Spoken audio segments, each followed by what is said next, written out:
So let's go ahead and have a look at some of the questions in the IIT Bombay form. Now I hope many of you are going ahead and filling that form. It's a very important college to look at. And let's see what are some of the sample answers that you could give to those questions which are there in the form. So the first one is, why do you want to go ahead and do an MBA? And they've also given a word limit of 100 words. Now generally we state why MBA में क्या बोलोगे? This is where I am today. हमारा future का eventual goal ये है.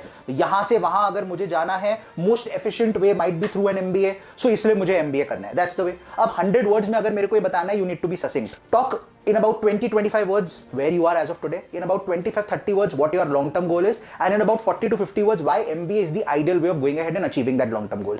That's the way you should structure it. Let's look at the second question. It talks about whether you hold any position of responsibilities, and you have to write them in descending order of importance. That means the most important to the least important. Again, this is very, very easy. POR could be anything. It could be an activity that you've gone ahead and organized, and you were the head of a committee. It could be that you went ahead and played cricket at the state level, you were the captain, or you've just gone ahead and played. That's a good enough thing. So any of those things that you've gone, it's a position of responsibility. So keep that in mind. Anything where you can showcase that you headed a team or you were heading a team and there were certain set of people whose performance or whose output was a reflection of who you were as an individual, that's basically what will find a mention in the POR. Let's look at the third one. What does it state? What are your hobbies and interests? Now hobbies and interests, very simple question. I like to play cricket, badminton, I love to read books, but be specific.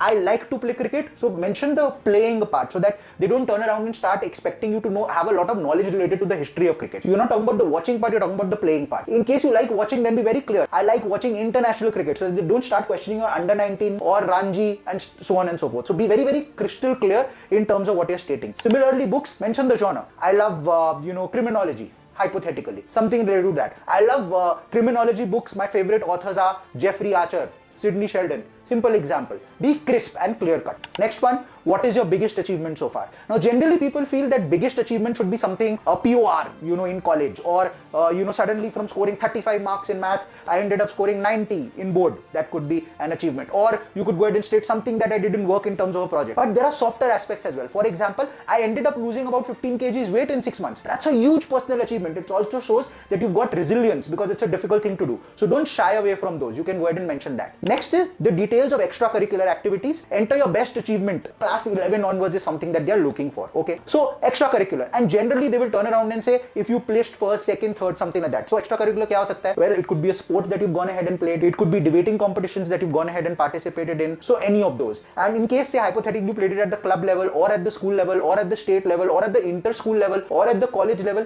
ensure that you go ahead and mention that very clearly. The one which is at the highest level should be the first, and then you should go down. That's the ideal way to approach it. Next, let's look at what we have. Choose any 2 areas of academic interest, among the following. So there'll be a list. So any 2 areas of academic interest. Ideal way to go about it is, the 2 where that your knowledge is the most. Go ahead and choose those where if cross question comes, I'll be able to handle it with ease and not something that I'm afraid of. And finally, the last question, any other remarks pertaining to your education and work experience? This is simple. Anything else that you think can add on to your profile, which you want to be questioned on, or which you feel will hold you in good stead vis-a-vis the interview, you can go ahead and mention here. That's about it. Hopefully this helps you.